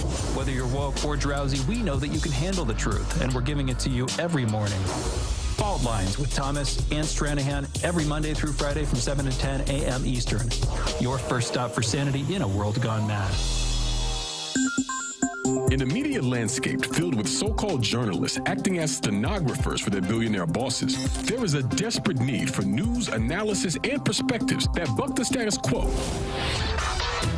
and get to the heart of how domestic and international events impact you and me, as well as showing how we can get involved in the struggle to change that status quo. Check out By Any Means Necessary on Radio Sputnik, Monday through Friday from 2 to 4 p.m. Eastern, to hear the stories and voices that mainstream media refuses to tell you. And join us as we connect the political, social, and economic movements shaping the world around us. That's By Any Means Necessary, Monday through Friday at 2 to 4 p.m. Eastern, right here on Radio Sputnik. Hi, I'm political analyst Garland Nixon. And I'm political scientist, author, and nationally syndicated columnist Dr. Wilmer Leon. We're the co-hosts for The Critical Hour, airing Monday through Friday from 6 to 8 p.m. Eastern Time here on Radio Sputnik in Washington, D.C. We close out your day with a thorough and hard-hitting analysis of the day's top stories, where we bring in brilliant scholars, authors, and investigative journalists from around the world. And on Fridays, it's panel time, when we do a roundup of the week's most important issues. Join us to keep up with the world's top stories. Enjoy an in-depth analysis. And have a little fun along the way. Listen to our show, The Critical Hour, Monday through Fridays on Radio Sputnik.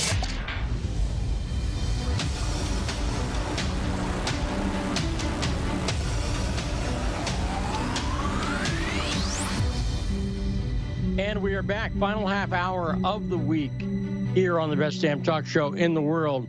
We are very pleased to be joined by Andrew Arthur from the great pro-legal immigration think tank, Center for Immigration Studies, or at least anti-illegal immigration. How would you define it, Andrew? We're both pro-immigration, and we're in favor of the enforcement of the laws that Congress has passed and that the President and Secretary of Homeland Security are duly sworn to uphold. Well, that's crazy, obviously, because it's not popular among some people. Now, we want to talk about some stuff. We've even got a clip for you. But Mark Frost is on. Mark, Andrew, Mark, let me introduce you to. Mark is co-hosting right now. Mark, say hi to Andrew Arthur. Pleasure to meet you, Andrew. Mark, the pleasure is mine.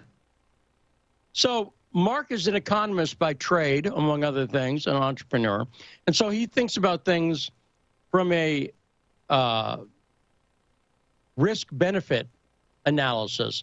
And I was thinking about this today because I happen to be listening. Jesse Kelly is a guy. He's got Jesse Waters. Forgive me, I had his name wrong. Jesse, I don't really watch him. He's on Fox, and he's about to be taking over at 7 o'clock slot on Fox News. And I was listening to an extended promo for it. And he said he'd done some man-in-the-street interviews. And he said when he goes on the streets of New York, the #1 issue for people is crime. And I was thinking about it because we don't really even talk about it that much on the backstory, but we should, and I'd like to. But I'm going to bring in everything because you're a former immigration judge, Andrew. And for how many years did you do that? I was a immigration judge for just over 8 years, and I was an immigration prosecutor for 5 more.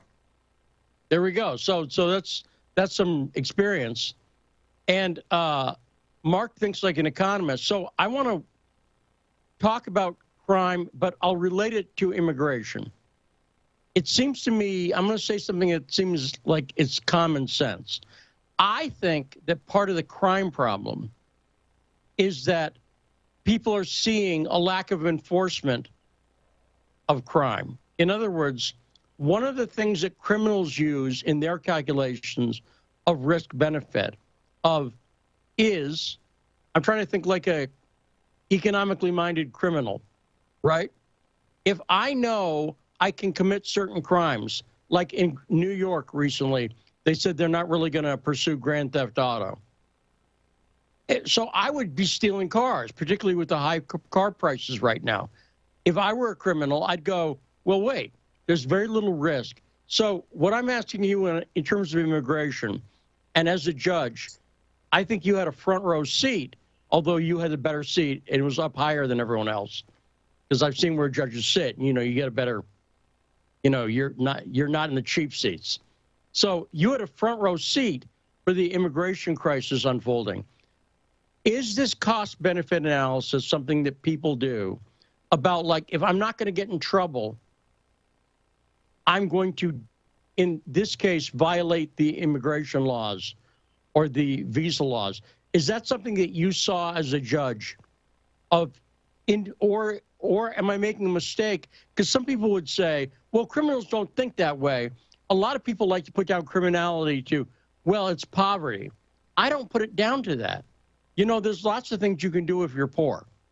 But I think people, among the things that they weigh, they go, if I work a job, it's going to take me 40 hours and it's boring, and I may come home smelling like pizza if I work at a pizza place, and I know that from personal experience.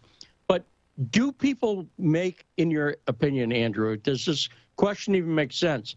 Do individual people, have you seen that up close and personal yourself?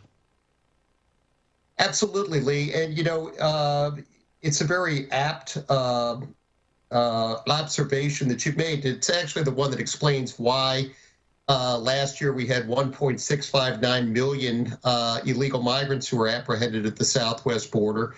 It's why the months of November, October, and December saw the highest rates of apprehensions at the southwest border in history.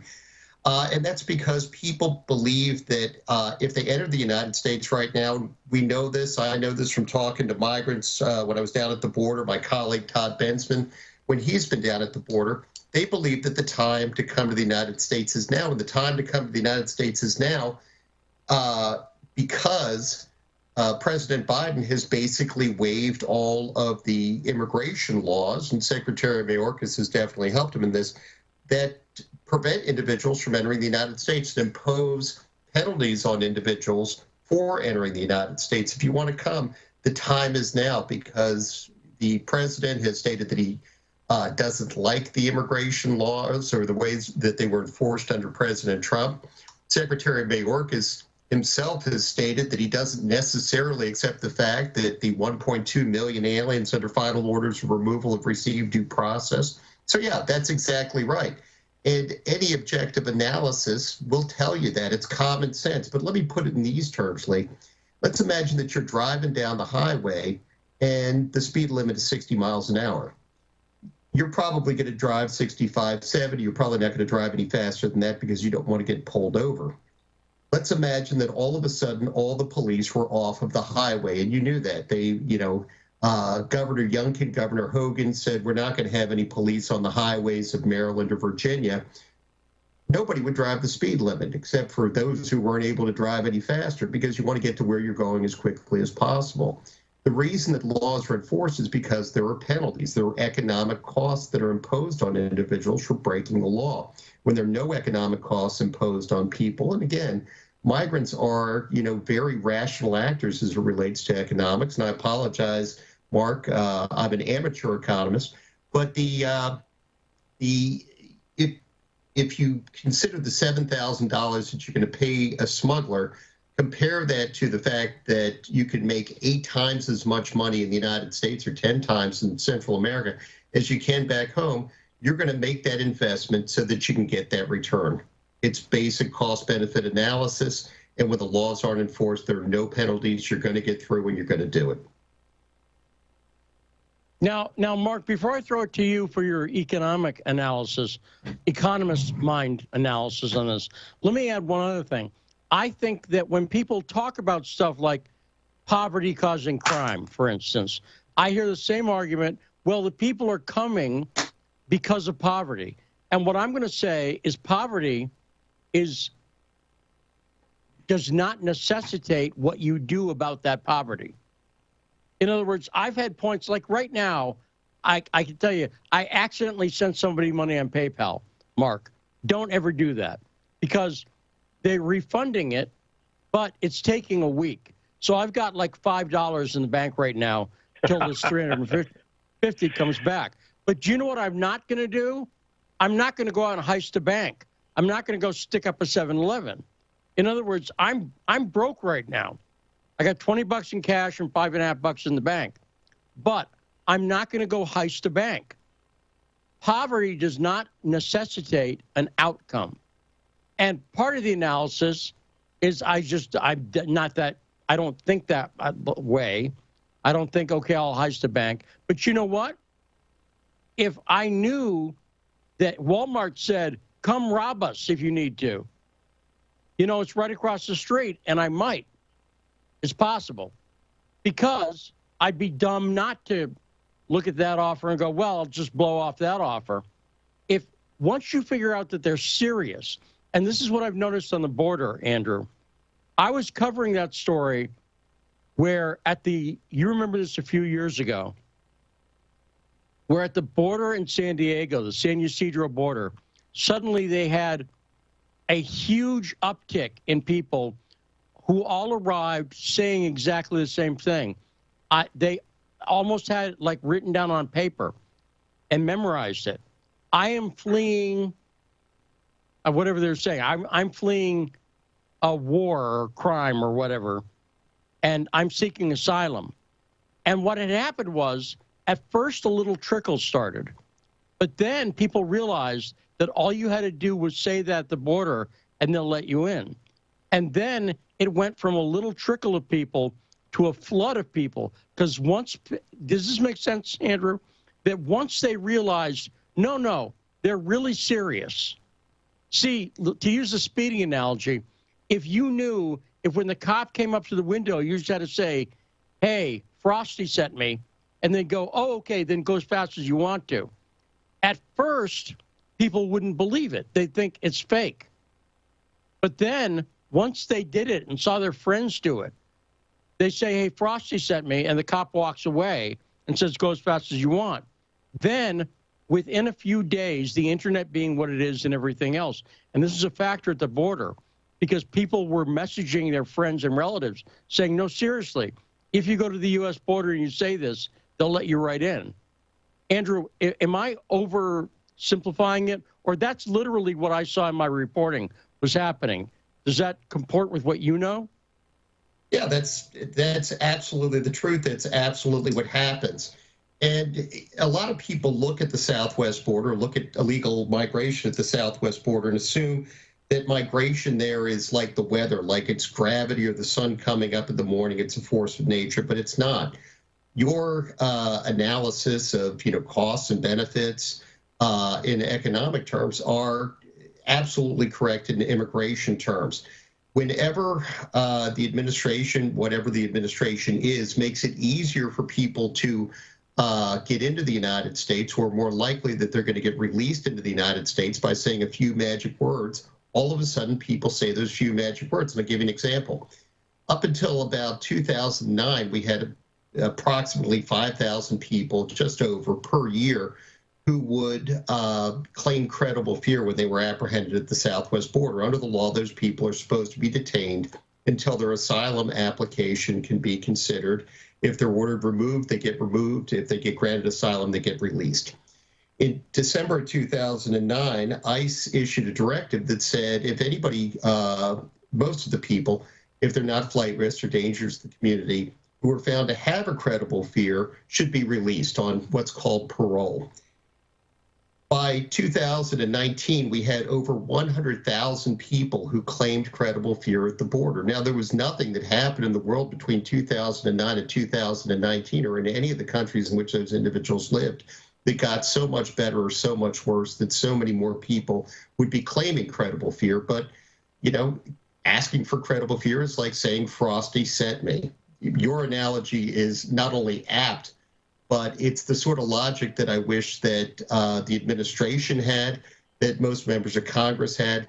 There are plainly incentives that have been built into the system, inadvertently in most cases, but those incentives that have been built into the system are being exploited on a daily basis. The American people are being played for suckers, Lee. Mark Frost, what say you, sir? Yeah, I agree with everything that Andrew has said. Basically, the fundamental concept of economics is people behave in a rational manner that maximizes their utility. Now, we don't have to like what they define as utility. The law of demand just simply says that that's what people do. And it's easily proved, as he noted with traffic examples. A great example is, have you ever walked on the sidewalk and got gum on your shoe? Of course you have. It won't happen in Singapore. You know why? Because it's $1,000 fine for a first-time offender, up to $100,000 for a repeated offender. Yes, absolutely. But guess what? Their sidewalks are clean. They cane people for violent crimes, for petty theft. Their penalties for crime is quite harsh, yet they're a developed, relatively free society if you're not a lawbreaker. So the fundamental principle of law and economics is that you set the price of the crime sufficiently high to deter rational people from choosing that course of action. And it doesn't matter whether it's illegal, whether it's illegal immigration, whether it is theft, murder, rape, whatever it is. The concept is that we set the price high because we're trying to abate a bad thing. And the only way to do that is somebody has a demand for a particular thing we don't want them to have a demand for, and so we want to set the price of that relatively high. And I agree with what he said about the immigration. About 10 years ago, I published a paper where I called for an increase in legal immigration. It was specific to the Social Security problem, where we have Native American folks, people, national citizens whose birth rate is lower and lower and lower, every decade. And so the solution, from my perspective, was to allow targeted groups to come in, specifically young people, that we could apply payroll taxes to, and that would save Social Security. So legal immigration, to me, is a good thing. I'm a fan of it. I don't think we've ever really passed the kind of laws that we should have that not only allows it, but even encourages it. But I think that the penalty for illegal immigration ought to be quite high, even on a moral perspective. You don't want the first act that a immigrant makes as they come into the country to be a crime. It just seems to set a horrible precedent to me by my values. But certainly the economics of it, I agree with everything he said. It makes complete sense to me. It's just rational policy. Well, and also mention the law of unintended consequences, because when people talk about poverty, for instance, and this comes up with crime too, when people bring it up, that's an excuse. You know what? If you're a priest or you run a charity or you're Victor Hugo, then you can care about why someone's stealing a loaf of bread, right? That's fine. That's kind of your job. You think about stuff like that. But if you're a cop, you know what? When a cop arrests you for robbing a bank, on the way to take you to the car, they don't say, well, why did you rob the bank? Did you have a good reason? Did you have a good excuse? What, did you lose your job? What happened? That's something a judge, you can tell me this, Andrew, might take into account in sentencing. However, probably not even then too much, because otherwise everybody would have an excuse. And the unintended consequences part is if you allow people to basically have a sob story as an excuse, you're going to get an increase in sob stories, I would say. Right, Andrew? Am I right, or am I being a vicious, heartless bastard? No, you're absolutely correct, and I'll give you an example. In the United States, if you are illegally present or you're removable and you're facing removal, you can apply for something called cancellation removal, which you can get if you've been here for 10 years and have certain qualifying relatives. It's interesting and it's logical, but sort of counterintuitive, that the worse the situation is for your immediate relative, the better it is for you, because you have to show exceptionally and extremely unusual hardship if you are removed. So, you hear about sick kids, you hear about, the house that's falling down, the car that's, the payments due, the mortgage is due, there's no food for the kids. And you actually do hear those kinds of stories. Now, keep in mind, Lee, that when you talk about this heartless immigration system in the United States, Congress has actually built that protection in. Congress has built in a protection for battered spouses. Congress has put in a protection for aliens who have been trafficked. So we have all kinds of exceptions in the law. The problem is that... Yeah, I'm going to that next. Yep. Yeah, that localities just won't cooperate with ICE. So consequently, those people never get the benefit of those, the benefits that they could receive from Congress's largesse, because ICE never knows about them. And that's a huge problem. Well, now, almost like we planned it this way, we have a clip about this. This is the head of the Department of Homeland Security talking about the enforcement through ICE. So let's hear this clip and see how it's relevant to the current conversation. Saul, hit it. On September 30th of this past year, September 30th, 2021, I issued new immigration enforcement guidelines. And in those guidelines, I articulated what I felt was a very important principle, that we will not dedicate our limited enforcement resources to apprehend individuals who have been here in this country for many years, who've been contributing members of our communities. Unlawful presence in the United States will alone not be a basis for an immigration enforcement action, but rather we will allocate our efforts, we will allocate our resources on those individuals who present a current public safety threat, a threat to national security, or a threat to our border security. And that is a very important principle. Now, this very important principle, Andrew, I just got to ask, is it called the congratulations, you got away with it principle? Because it seems to me, if I'd heisted your TV set, let's say, or something like that, right? If I stole a computer from you, and now they come out and they say, look, if you stole a computer 3 years ago, you keep it, because we've determined since you have a computer, you're no threat to steal another one. Something like that.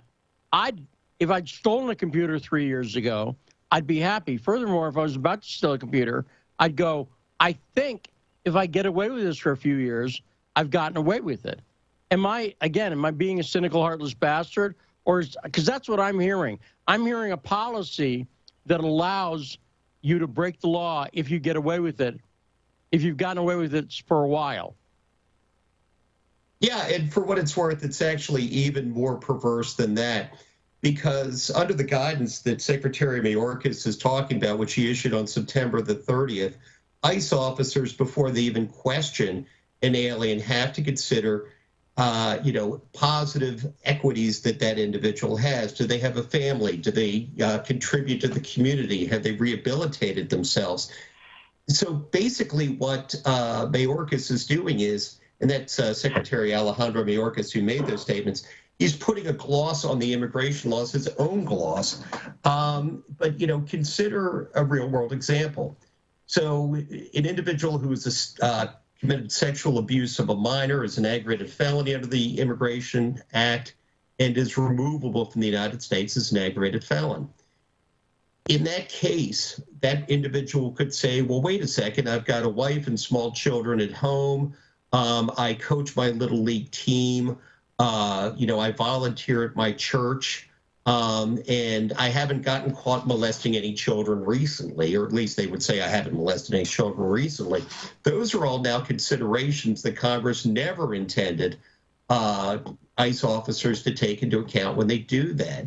But here's the even worse part of this, Lee. There's a certain paternalistic tone in that as it relates to domestic violence. Domestic violence is a real problem. I probably saw 1,000 individuals who had engaged in domestic violence in my courtroom And it goes across, all wage, every different that you can imagine, from rich to poor. Domestic violence is a problem. In his campaign website, President Biden stated that, we gotta get serious. We got to protect people who have been the victims of domestic violence. He says domestic violence 7 times. And yet, in Secretary Mayorkas's memo, he more or less directs ICE agents not to go after individuals who have engaged in domestic violence out of concern that victims of domestic violence aren't going to go to the police. It's risible. It would be risible if it weren't sad. And yet, the administration is literally talking out of both sides of its mouth. What it's saying is we need to address domestic violence in Central America by giving the victims asylum, and yet it says the domestic abuser in the United States should go free. That is utterly ridiculous, and it's a part of that Secretary Mayorkas didn't mention in his remarks yesterday, but one that I think definitely merits more analysis, more scrutiny, and more comment. No, so I could Mark, not agree more. Yeah, Mark, I was going to ask you, do you think we're doing a good job of applying the economist mindset to some of these issues? No, not at all. In fact, at first, when this administration started, and as you know, I was no great, wonderful friend of Trump's personality. I've been on the record of criticisms of things about Trump I didn't like. But when this administration started, I at first thought the things they were doing was some grand conspiratorial smoked room. But I'm starting to feel now I was wrong, and that this is just good old-fashioned incompetence. There are economic laws in the universe, and we don't call them laws just because it's fun to say that. If you subsidize something, you get more of it. If you tax something, you get less of it. It's the foundation of the criminal justice system. And that clip you just played, from my perspective, certainly, is a neon sign with an amplifier with words and letters coming out saying, cross the border now. That's what it sounds like to me, and and I no longer think it was intended to sound like that. I believe these people that say these things believe they're doing the right thing. They're just either so naive or so uneducated on how the real world works, they're incompetent at their job. So, Andrew, you covered this, but not to push back on Mark too much, but I'm curious about your opinion. Do you agree with Mark that they're trying to do the right thing, or do you think this is planned obsolescence in a sense? No, I've literally come to the exact same conclusion that Mark came to, and I'm in danger of him putting me out of my job. At first I was like, they want to break the system down. They don't want to do things correctly. But if you actually read through Secretary Mayorkas's statements, he talks about, how his new memo ensures justice, fairness, and equity.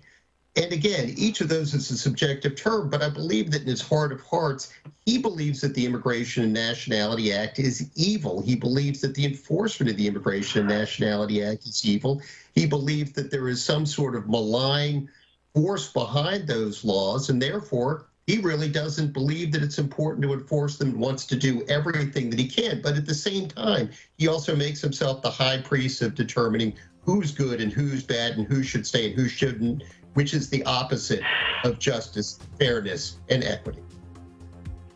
Well, fantastic conversation, I got to say. And we're going to start to, and Mark, I want to start to talk about crime with you. Maybe next Friday, we'll get some guests to talk about crime using the same sort of metaphor, because I don't ever hear people talk about this in the mainstream media. It's real simple. Actions have consequences, and the actions of our leaders have consequences as well. Great job today co-hosting. Mark Frost on Frosty Fridays. Andrew Arthur, thank you so much for joining us. Great appearance. Scott Ritter, thanks so much. Thanks to Saul. Thanks to Rod. Thanks to everyone who called in. Raven Tarif. Be back next week on the best damn talk show in the world. If I pat myself on the back, it's The Backstory.